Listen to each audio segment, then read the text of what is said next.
welcome back to my channel. I promised last tutorial, the embroidery tutorial, that we'd be doing the crazy patchwork piece. Very loosely based on this teapot. That's what we'll be working on today. I also said I use a completely different technique to that's advised in books. Traditionally, crazy patchwork was out of beautiful pieces of silk and then embroidered. And here's a lovely example from Janet Haigh's book on crazy patchwork.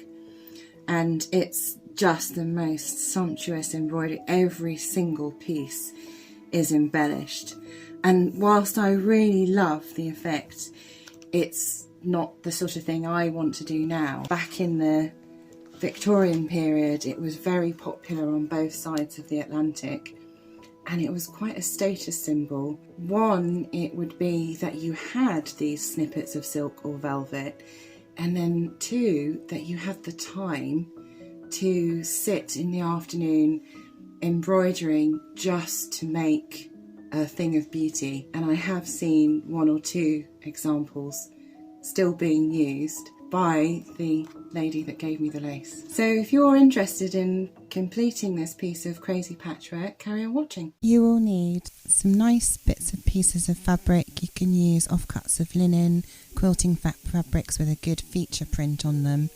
I particularly like things with music or writing, toile de jouer, that kind of thing. A good selection of lace. All the lace I'm using is either 1920s or earlier and was given to me by the lady that this video is dedicated to. You can use modern lace as well. There's all sorts of beautiful things still available. You can get some gorgeous crochet cotton effect things. You'll also need some rescued embroidery from things like tablecloths, tray cloths. Often they'll have areas of damage and wear, so you can the embroidery will be okay, but the body of the cloth is no good anymore. And some iron-on interfacing and some bonder web. Some scissors, some very good sharp snippy scissors, pins, a measuring implement and the trusty biro.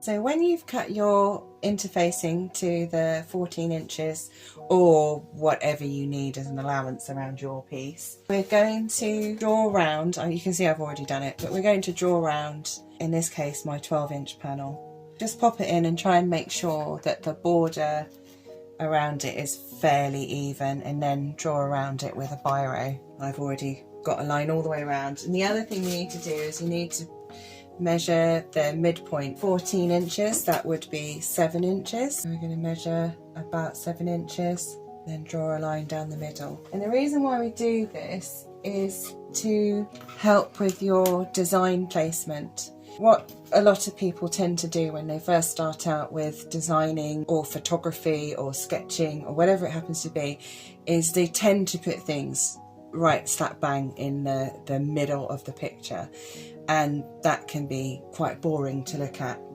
So what we're going to do is we're going to off-center this.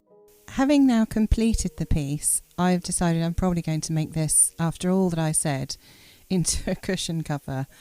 However, the advice is still good. If I put it in the middle, that's what it looks like, which is all right, it's okay, but it's not as good as it could be. So I'm going to put it down in the bottom quarter here. You'll see it's printed at a slightly odd angle. So once you've got it where you want it, we'll pin it in place. Don't pin it close to the edge because we're going to be overlapping other pieces of fabric. Rather than traditional crazy patchwork where you would turn a neat hem, stitch right sides together and turn a neat hem and then embroider along it, we're going to cover up all our raw edges with lace and bits of ribbon and trims and stuff like that. And the last thing I need to tell you is make sure when you're starting to pin things onto your interfacing that it's the right way up. There is a smooth side there and a sort of bobbly side there.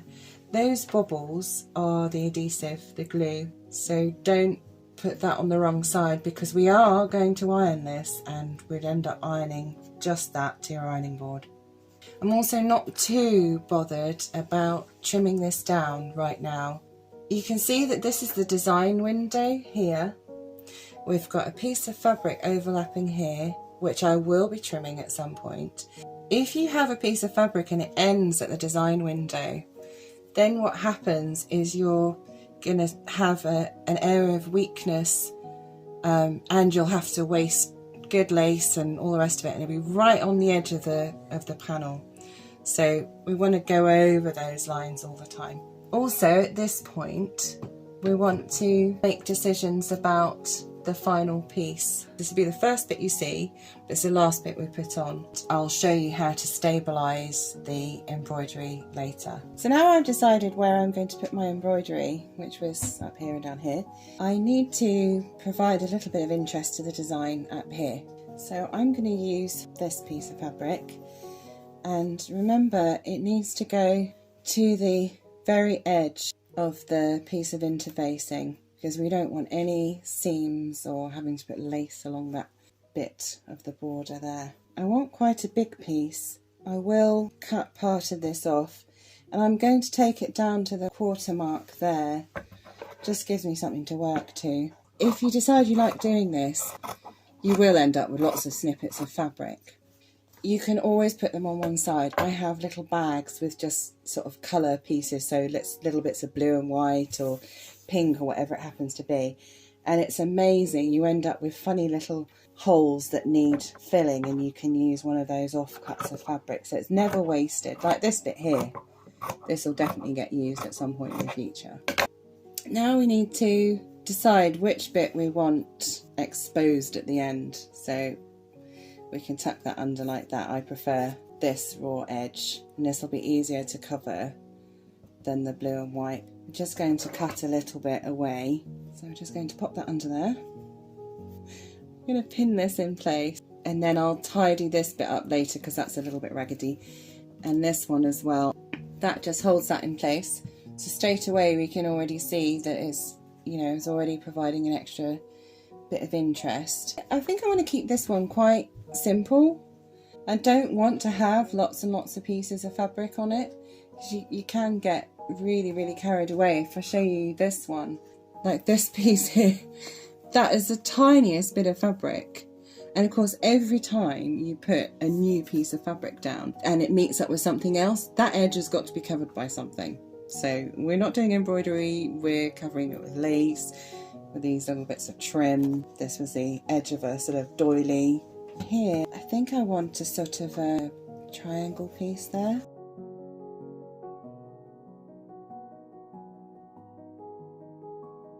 So then pin this one on as well.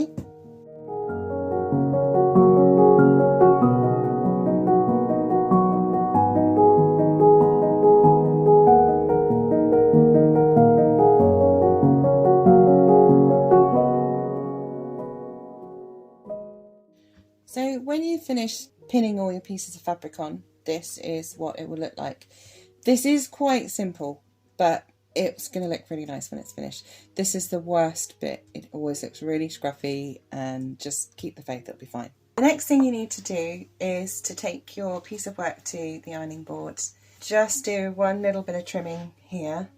You can trim it up properly afterwards, but we'll just keep it roughly square. And then we're going to what I call iron tack. I'm trying to get the interfacing to stick to the fabric enough so it's sort of vaguely held in place, ready for sewing. Put your iron on whatever the requirements are of the interfacing is probably the best thing to say. From the top you'll be okay, but if you iron on the interfacing side, some do stick easier than others, and you just want to press around to hold it in position. So keep going a few times. If you're using plastic head pins, be really careful. I just caught that with the iron. But the next bit I'm going to do is here, so I'll take the pins from around the edge. I'm going to work all the way around the edge and back into the middle. Just pay attention where the edge of the interfacing is. There's a little bit there that might get stuck to your iron.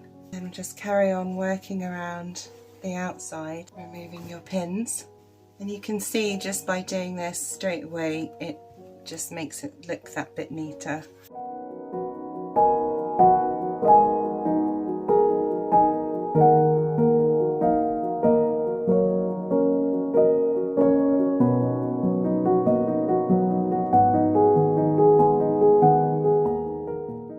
When you finished doing your ironing on the front, remember I said we needed to pay attention to this piece of embroidery. Turn your iron down. Mine's now on the wool setting. You need to iron this piece of embroidery from the back because we've used metallic thread, and unless you have a heat resistant metallic thread, you're going to make an awful mess of the piece of work you've just done and your iron.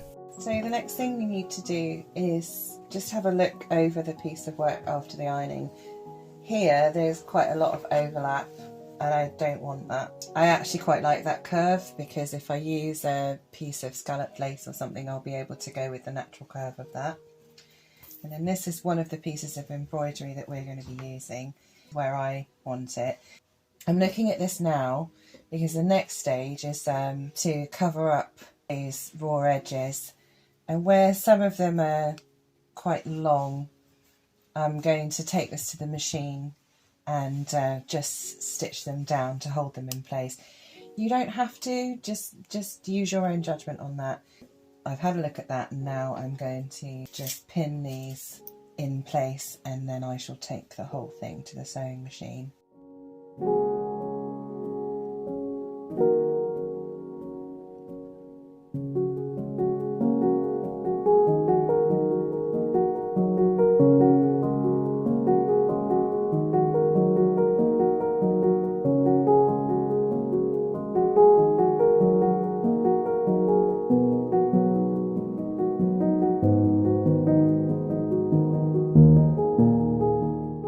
When you finish doing your sewing, you'll notice that anywhere that has the interfacing under one bit and then another layer of fabric, it doesn't sit quite flat, and of course the tension from sewing is going to pull it slightly. So we do have to do a little bit more ironing. So I'm just going to flatten this a bit just so it sits nicely under the lace. You can see it sorts out that problem straight away because we're reactivating some of the glue off the interfacing as well. So you can see there's quite a difference between that and this here. One of the problems with a bit that's slightly curved is it will pull it along the bias of the fabric. You won't see any of this anyway, it's going to be covered up by lace, but give yourself as many chances as possible of making it look, you know, as neat as possible. So once you've decided what you want to use as your rescued embroidery, you can use so many different things. I've got a few examples here. This is from a tray cloth. I've used several pieces before and I even end up using the lace edge. I've been given a 1950s hanky. I did think of using this today, but I didn't want to put yellow in it. She says, I've just noticed there's yellow in that. You could make more of a feature. This could have been the starting place of the embroidery. This was done by a lady that was a friend of the family. I was given a lot of her work, but today I'm going to be using this bit from the tablecloth. I need to show you how to stabilise the embroidery. If we just cut into this, it's going to come undone. Also, it's going to be quite difficult to stitch onto our piece of work. So I'm going to put this on a piece of Bondaweb. Now, I'm not really keen on using Bondaweb, but it works brilliantly for this. I've got a piece of greaseproof paper. So all I'm doing is I'm trying to get the embroidery stuck to the Bondaweb quickly. You can see there's a little bit of residue, so just be careful what you do with that bit. So now I'm going to just cut these roughly so that there's no Bondaweb around the edge. That's so that I can just iron without baking parchment. Once that's all trimmed off, turn it over, reasonably hot iron, but follow the guidance of the instructions of the Bondaweb or whatever you're using. You just want some sort of double-sided fusible stuff. Give that a really, really good iron. Make sure it's absolutely stuck. Make sure it's completely cooled and also that it is properly stuck on the back, because that's going to make sure none of your stitches come undone. Really important when you're going to cut so close to it. Now you've ironed the embroidery onto the Bondaweb, leave it to cool for at least 20 minutes. So what I'm going to do is, with a large pair of scissors, I'm going to take out most of the excess fabric, but I'm not going too close at this stage. This just makes it a little bit easier. And then with some small, very sharp, good quality embroidery scissors, you need to snip in about, I think that's what, 1/8 of an inch. You do need to leave a little bit of fabric all the way around because we're going to sew around this on the sewing machine, and I'll show you really carefully and up close how to do that. And it's up to you how much you take out. So at this point you could just start to cut around here and leave that piece in. You can always change your mind afterwards and go in and cut along the stem. So this bit where it's quite a lot more open, I definitely want to go closer in.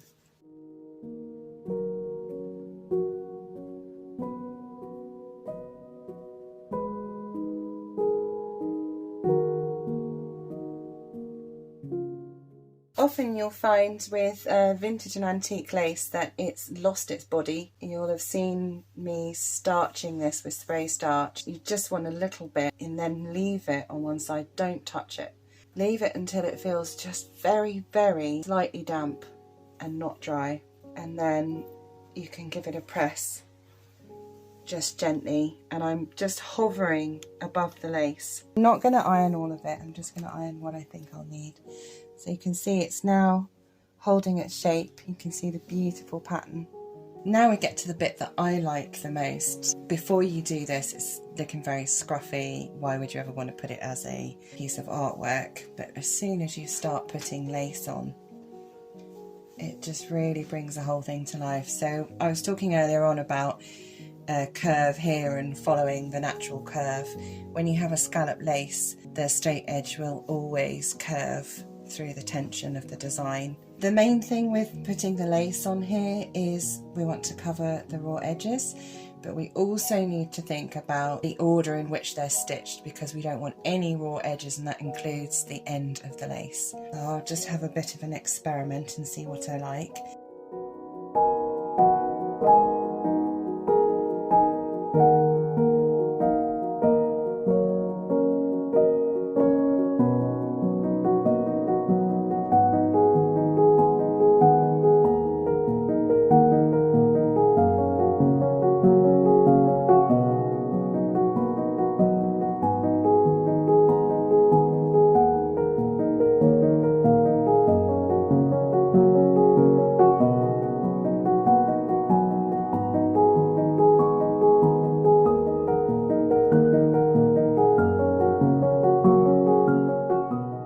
So now I've put lace on all of the raw edges, and I've even put an extra piece on top of here. I found this gorgeous little silk ribbon trim in very pale blue, which I just thought added something. When you get to an intersection like this, where there's lots going on, the most stable piece is actually this trim here, I think. So we need to get this piece underneath. Just carefully, with your very sharp little scissors, you need to just trim it to the right shape. And don't be afraid to take your time. You take it to the sewing machine to stitch on your lace. You need to sew quite close to the edge using just a normal tension and an off-white thread. I actually ended up using something that was more biscuit coloured but doesn't show up on the vintage lace. And also work out which way you're going to sew it. There are bits of lace that will meet at a corner and they need to be tucked underneath and stitched down first, and then anything on this piece you can see the very last bit is that tiny little crochet edging. I've finished stitching all the lace on now and all of the raw edges are covered. I've also trimmed up my saved embroidery. I've still got the paper backing on it, and now's a good time to take that off. And I think I want to put it about here, and I think I want to put this one about here. So that will be the finished piece. I'm just going to stick a pin, just one pin in here, so that I can flip it over and just make sure that there's not any embroidery coming over the edge, and there isn't. So once you've decided where you want to put them, they need to be ironed on. So I've got a damp cloth here, the thinnest tea towel I could find, and you need to iron it until your cloth's dry. So you can see my cloth's starting to dry. So now you just check the edges and you can see that that's actually down pretty well.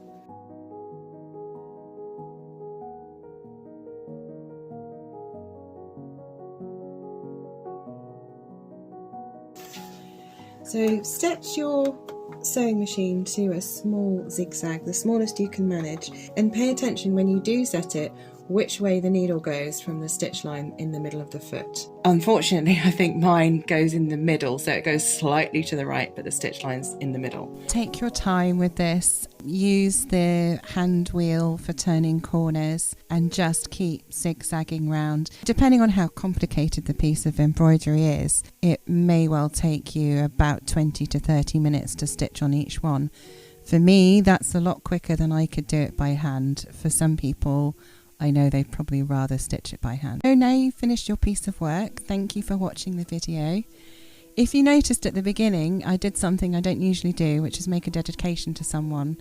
And it's down to her giving me a whole load of vintage and antique lace about 6 or 7 years ago now, that actually got me started on this whole crazy patchwork journey and wanting to make the absolute most of these beautiful heirloom pieces. I also wanted to spend quite a lot of time elevating hand embroidery and rescued embroidery back up to the artwork that it should be, and this is my homage to all those amazing, mostly women from the 1900s and so on, all through the period of the suffrage and, you know, all that kind of thing. That's actually what I'm trying to evoke with these pieces. So if you made it to the end of the video, well done. Thank you for joining me for a longer making video. This is actually taken from a workshop that I teach. And if you'd like to join me again, subscribe to my channel. Thank you. Bye.